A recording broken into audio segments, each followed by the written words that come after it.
Скачай программу Telegram.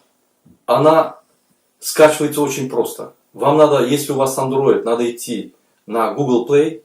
Если у вас Mac, на Mac Play. Там скачайте программу Telegram, поставьте свой ник, войдите в активист чат ДВТ и там попросите администраторов о помощи. Мы вам поможем по безопасности, мы вам поможем по информационной обеспеченности, мы вам поможем по информации, мы вам поможем и в других вопросах. Если вы хотите бороться против этого диктаторского режима, то вы нам поможете распределять листовки, вы нам поможете получать видео, фотоматериалы из Туркменистана. Мы будем изучать эти фото-видеоматериалы. Публиковать или нет, мы будем у вас разрешение спрашивать. И только после этого мы с вашего разрешения будем публиковать.